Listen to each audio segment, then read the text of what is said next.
It seems like the Democrat Party is finally realizing that they're in a very bad situation. And I know anyone with a brain would tell you that, yeah, this party is screwed. And it's been screwed for a long time. Not just for a couple days, but for years now. But it does seem like the Democrat Party has finally realized, oh crap, we're in a lot of trouble. Just look at this headline from Axios. Behind the curtain, Democrats' dark deep hole.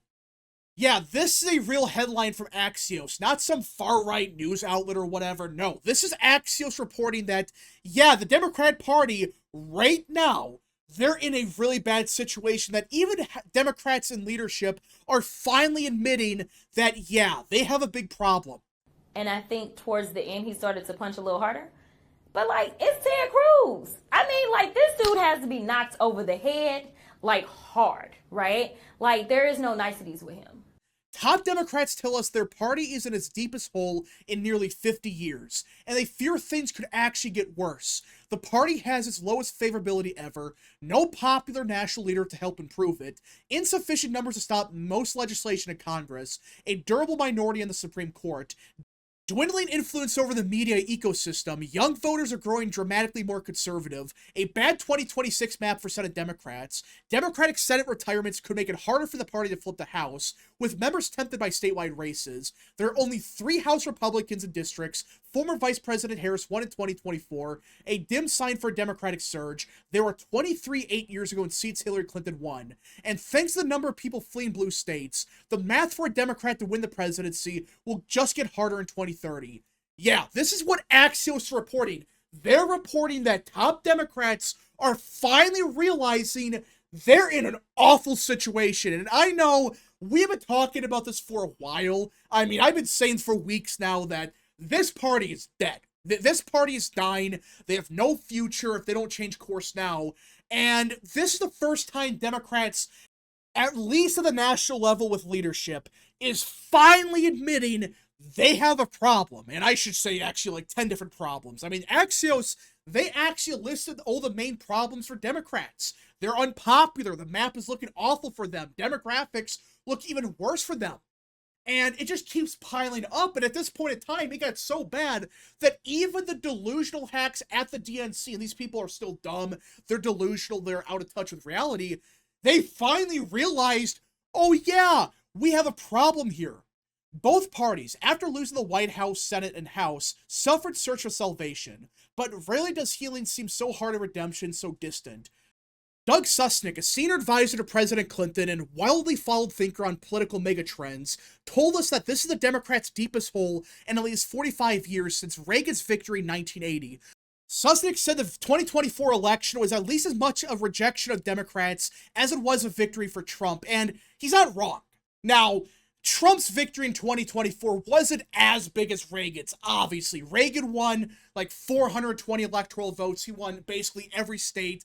It was a landslide, all right? I'm not saying, and I don't even think Susnick is saying that, oh yeah, this is as big as Reagan's. It wasn't. But at the same time, for the current political environment we are in, Trump's victory in 2024 was damn impressive. I mean, he won all the swing states, won the popular vote, and forever changed the electoral map yet again. And he completed the biggest political comeback ever. So yeah, his victory in 2024, while on paper not as big as Reagan's, it was still impressive because it is the biggest political comeback ever. And it seems like some Democrats are finally realizing, oh yeah, we lost in 2024 because the people rejected us. People rejected the Democrat Party. Yeah, they like Trump more now, but at the same time, a lot of people are saying the Democrat Party has lost it. This party has lost its sanity. As Ezra Klein noted this month in the New York Times, if current population patterns hold, Democrats will suffer a devastating blow after the 2030 census. The party will lose as many as a dozen House seats and electoral votes. And we talked a little bit about this, but for those that don't know, the upcoming census in 2030 might be the final blow for Dems because Republicans are gaining like 13 House seats in, places like Texas, Florida, North Carolina, Utah, very Republican states. Well, Democrats, they're losing those House seats. These are states like California, New York that are losing electoral votes and congressional seats. So already, their pathway to the majority is very slim. But after 2030, they might have no pathway, not just through the Electoral College, no, but even through the House. He points out that in that Electoral College, Democrats could win all the states Harris carried in 2024, plus Michigan, Pennsylvania, and Wisconsin, and still lose the White House. And I know we've talked a lot about this. We've talked a lot about 2030, but he's right. If the current trends hold, Democrats, they could win Wisconsin, Pennsylvania, Michigan, but it would not be enough. It would be close, but they would have to win a place like Georgia to barely win. And that's the other problem. I mean, demographics are looking so bad for Democrats that Republicans, they don't even need to win the Rust Belt. They could lose Pennsylvania, which I think Pennsylvania is becoming a Republican state. So even with that strategy, it's not looking good for Dems. But even without Pennsylvania, Republicans have a very easy pathway to victory. Democrats' dismal reality is not Republican spin. In fact, there's broad consensus among Democratic leaders that most current political, cultural, media, and generational trends are against them. Democrats are losing working class voters. Klein, co-author with Derek Thompson of the New Liberal Blueprint, Abundance, said last week. They're seeing their margins among non-white voters erode and vanish. They're losing young voters. Something's wrong in the Democratic Party. Holy crap, someone finally admitted it.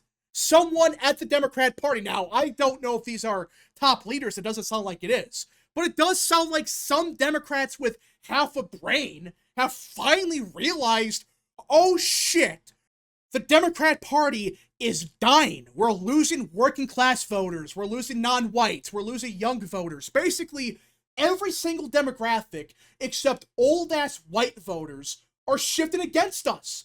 And that's not a sustainable coalition.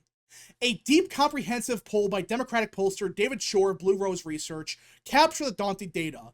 For those skeptical of polls and sampling size, Shore's study is based on 26 million online responses collected over the course of 2024 and filtered to adjust to oddities of modern polling. Shore said on Klein's podcast, The Ezra Klein Show, that his most striking finding, and the one that most worries him the most, is a surging pro-Trump /MAGA/Republican views and voting patterns of young men, immigrants, and anyone other than strident liberals.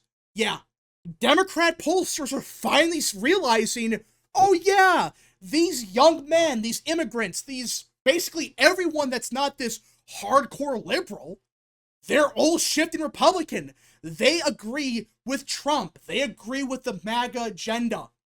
And they're finally realizing that.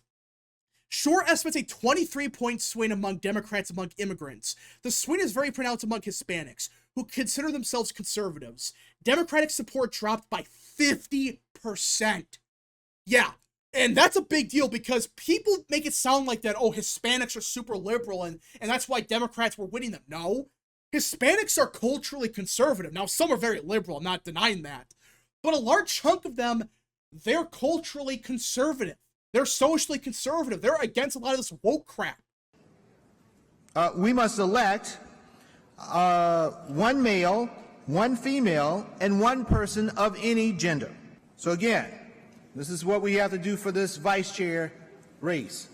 So Democrats running on the transgender stuff, that killed them with Hispanics, which I've been saying for years, by the way. I've been saying for years that, yeah, these Hispanic voters, they're culturally conservative. Of course, they're going to eventually swing Republican. Now, there are questions how much of a swing it would be, but it's clear it's a massive swing.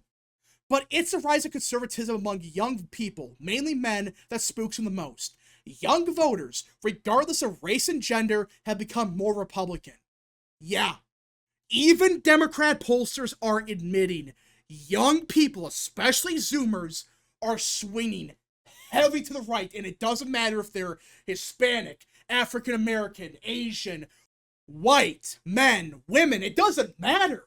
All these demographics in Gen Z, they're shifting like 20, 30 points Republican, and it seems like it's continuing every single day. Ali Martel, director of research at Blue Rose Research, told Axios millennials were one of the most progressive generations, and it's looking like Gen Z is about to be one of the most conservative. Who's been saying this for years? I'm not trying to gloat or whatever, but I've been saying this for years that Gen Z was going to be extremely conservative. This generation woke up and they realized, oh crap, the things are going to shit. The world is falling apart. World War III is about to start. We got to end this now. That's Gen Z. But for years, these idiots on the left and even the right, they denied this. They were saying Gen Z's be even more liberal than, millennials or whatever. But in reality, no. The average Gen Zer is way more conservative than the average millennial. Again, there are some very radical Gen Zers. I'm not denying that. But the average Gen Z voter, for starters, a lot of them don't care. But the average one, when you factor in everybody, they're way more conservative. They're against this crap the Democrats were pushing for years. And now, Democrats are finally realizing, oh, hey, Gen Z is about to be one of the most conservative generations in history. That's not good for them. I mean, this is common sense. Like, the Democrat Party, they should have known about this, that, yeah, Gen Z, they were going to be more conservative. It swings back, Millennials are more liberal, but then Gen Z on paper, or just based on history, they should be more conservative. But they didn't understand this. They really thought it was to be like, oh, D plus 90 forever. And it turns out, no, that's not what's happening. In fact, it's a complete opposite. These young people are getting more and more conservative. And Democrats, at least some pollsters, are finally realizing this. And it's not just young men, by the way. Yes, they swung more Republican. But even young women, which the Harris campaign banked everything on, they swung like 10 points Republican. The thing he's been most shocked by over the last 4 years, Shore told Klein that young people have gone from being the most progressive generation since the baby boomers, and maybe even in some ways more so, to becoming potentially the most conservative generation that we've experienced in maybe 50 to 60 years. Yeah, that's what a Democrat pollster is admitting to. He's admitting that Gen Z, again, especially young men, but even young women, are going to be the most conservative generation in decades.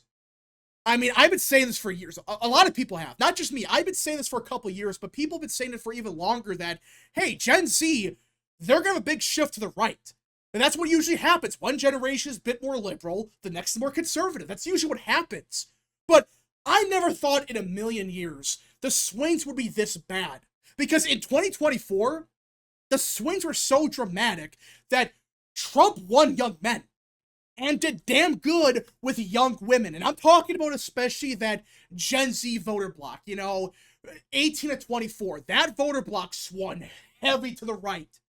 And I've been saying this for years that young people are going to swing right. In fact, not just white young people, because that's been the cope for Democrats that, oh, it just be white people are swinging right. No, the biggest shift, funny enough, came from young, non-white men. Percentage-wise, that was the biggest shift. Even young non-white women swung like 10 points Republican. So how the hell can anyone look at this and say, yeah, there's no problem for Democrats, everything's perfectly fine? No, it's not. This party right now is going to die in like 10 years. And it seems like young people are getting even more conservative. It's not just, oh, these people are a bit more conservative and that's it. No, it seems like the youngest voters, they are becoming way more conservative than even older people. Older people now, they're swinging more to the left, and that's because of boomers. But you get the point that Gen Z is going to have another big shift to the right in the next like 10 to 20 years. They're going to get more and more conservative. I don't know how Democrats deal with this. Like, some are finally realizing this, but the problem is, these Democrats, they're not in leadership.